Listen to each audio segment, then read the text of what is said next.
All right, today we're diving into a truly revolutionary concept, one that promises to solve some of humanity's absolute biggest challenges.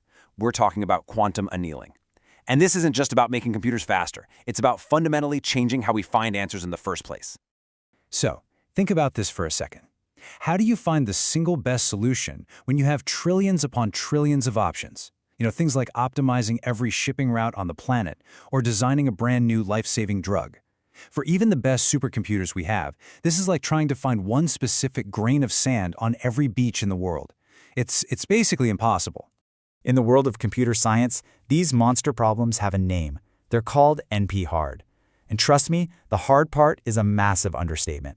It means that as you add more variables, another city for a truck to visit, or one more atom in a molecule, the time it takes to find the perfect solution just explodes exponentially.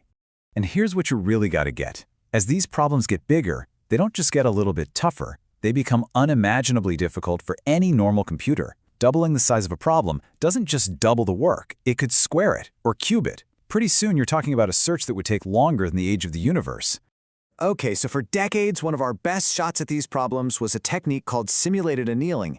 And believe it or not, the inspiration came from metallurgy, from the way a blacksmith works with metal, heating it and cooling it slowly to make it as strong as possible. Think of it like this. Imagine your problem is a huge, hilly landscape. Every valley is a possible solution, and the lowest valley of all is the perfect one. So to find it, you give it some heat, some energy. This makes it bounce around kind of randomly, letting it jump over small hills so it can explore the whole landscape and hopefully, just hopefully, settle into the deepest valley. And that sets up the main event, really, the climber versus the tunneler. The classical climber uses heat to jump over hills, but the quantum tunneler, well, it kind of cheats physics as we know it. But here's the question. What happens when those hills become impossibly high mountains? Well, this is exactly where the classical approach hits a wall. It might find a good solution, sure, a pretty low valley, but the absolute best one, that global minimum, it's probably on the other side of a massive mountain range, and our climber just doesn't have enough energy to make that jump. It gets stuck. So the system gets trapped in what we call a local minimum. It looks around, sees nothing but uphill climbs, and thinks, hey, I must be at the bottom. But it's not.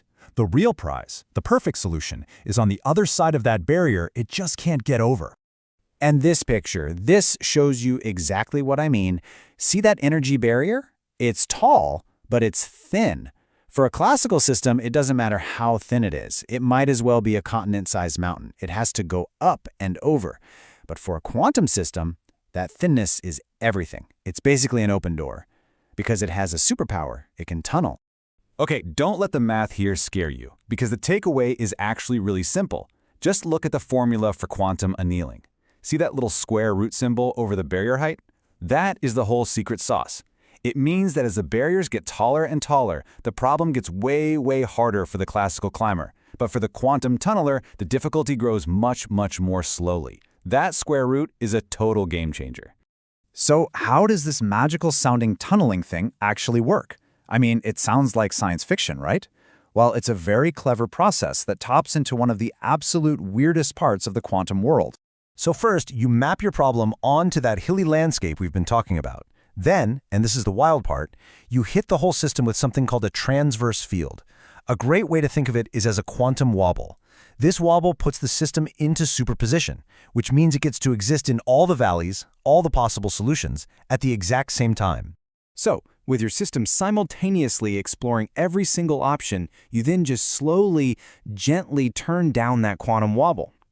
As the quantum weirdness fades, the system has to choose a final state to land in. And because of how quantum mechanics works, it naturally settles, it anneals into the lowest possible energy state, tunneling right through any barriers that are in its way to find that one true answer. Now look, this isn't just a bunch of ideas on a whiteboard. This is real stuff. It's being actively tested and built, and it's pushing the absolute boundaries of what we thought was even possible to compute. So how do you test something this powerful? Well, you throw a nightmare problem at it. Enter the spin glass. Think of it as a jumbled-up magnet with a ridiculously complex and rugged energy landscape.